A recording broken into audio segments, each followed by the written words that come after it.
अच्छा भाई, आप लोगों ने ज़िंदगी में कभी बलि का बकरा देखा है?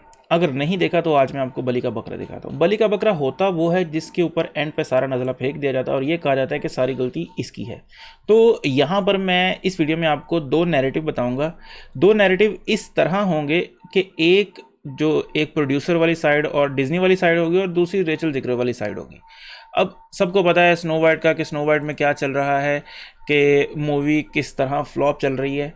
अब इसकी फ्लॉप के पीछे जो रीज़न है वो बेसिकली दो रीज़न है। पहला जो रीज़न जो मुझे समझ आता है, जो एक्चुअल में रीज़न है, वो ये है कि डिज़नी एक ऐसा जो है वो इदारा बन चुका है जो कि रीमेक से पैसा कमाना चाह रहा है। वो चाह रहा है कि अब वो, अच्छा फ़र्ज़ करो आप रीमेक बनाना चाह रहे हैं तो अच्छे बना लो, कौन मना कर रहा है। लेकिन नहीं, उन्होंने कास्टिंग घटिया करनी, ठीक है, फिर स्टोरी घटिया करनी, फिर उसके बाद उसकी पीआर घटिया करनी, और फिर एक्सपेक्ट करना कि लोग आके उसकी मूवी देखें। और मूवी में वो ये ऐसा नहीं है कि बहुत अच्छी मूवी बना के फिर वो एक्सपेक्ट कर रहे हो, घटिया मूवी बना के एक्सपेक्ट ये कर रहे हैं कि वो 700 मिलियन 800 मिलियन कमाए। दूसरा दूसरा ये है कि ये जो औरत है, देखें ऐसा होता है कि जैसे मुफासा आई है, लोगों का कोई इतना ज़्यादा इंटरेस्ट नहीं भी होगा, उन्होंने कहा डिज़नी अपना एक रीमेक बना रहा है तो देखने जाते हैं, नहीं देखने जाते।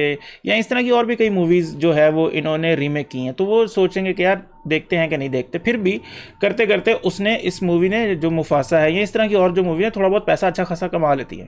अब इस मूवी में जो नेगेटिव इम्पैक्ट पड़ा है वो सारा इस औरत की वजह से है।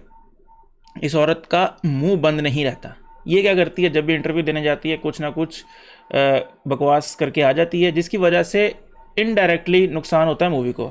अच्छा सपोज़ वो मूवी अच्छी होती और ये इस औरत का मुंह की वजह से वो मूवी इतना ज़्यादा पैसा ना कमा पाती, तो हम चलो ब्लेम करते कि यार इस औरत की वजह से सारी जो है वो उनका इतना ज़्यादा पैसा उन्होंने कमाना था वो सारा का सारा डूब गया। लेकिन हुआ ये कि मूवी भी घटिया थी।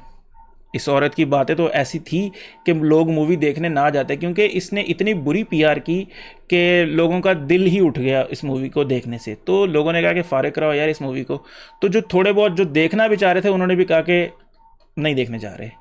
अब हुआ ये कि डिज्नी ने अब बैक एंड पे एक थोड़ी पीआर चलाई अपने न्यूज़ चैनल से और इस तरह से, कि सारा जो है वो नज़ला इस औरत के ऊपर गिरा दिया कि सिर्फ इसकी वजह से जो है वो मूवी ख़राब हुई है। ऐसा नहीं है कि हमने तो बहुत अच्छी मूवी बनाई थी, ये सिर्फ इस वजह से ख़राब जो है वो नहीं देखने आए लोग। हाँ, ये भी रीज़न है कि लोग नहीं देखने हैं इसकी वजह से, लेकिन आपने भी कोई बहुत अच्छी मूवी नहीं बनाई। इसकी कास्टिंग किसने की? आप लोगों ने की। और इसकी स्टोरी किसने लिखी? आप लोगों ने लिखी। इसकी जो है वो सीजीआई और जितना भी था वो डॉट्स वगैरह वाला इशू, वो सारा किसने पैदा किया? वो आप लोगों ने पैदा किया। तो सारा नज़ला, अब सारा जो इल्ज़ाम है ना, वो सारा इस औरत के ऊपर आ रहा है। वो कह रहे हैं कि जी इस औरत की वजह से ये सारा कुछ हुआ है। हुआ होगा, लेकिन 50% लगा लो। 50% आपकी अपनी जो है वो गलती है जिसकी वजह से ये आपकी मूवी फ्लॉप हुई। तो बताने का मकसद ये है कि ऐसा नहीं है कि लोग अभी भी इंटरनेट पे, क्योंकि हमें जो है वो एक बंदा मिल जाए, हम उसकी इतनी जो है वो करते हैं कि लगता है कि सिर्फ इसी की वजह से सारा कुछ हुआ है, लेकिन सिर्फ इसकी वजह से सारा कुछ नहीं हुआ। दो पार्टीज़ हैं, एक ये और एक डिज्नी बजाते खुद। दोनों की वजह से ये एक ग्रुप एफर्ट है। ये ग्रुप एफर्ट करके इन्होंने ये मूवी को फ्लॉप करवाया। और इस मैं क्या बंदा कहे इसको कि ये इसने अपना इतना ज़्यादा मुंह खोला है कि अब इसको जो फ्यूचर के प्रोजेक्ट्स हैं या इस तरह के, उसमें भी इसको नुकसान हो सकता है। लेकिन नहीं, इस औरत ने मुंह नहीं बंद रखा। जब भी ये कैमरा पे आई है, इसने कुछ ना कुछ बकवास लाजमी की है, जिसकी वजह से अपना फ्यूचर भी ख़राब कर रही है और जिस मूवी के लिए काम किया उसको भी ख़राब कर रही है।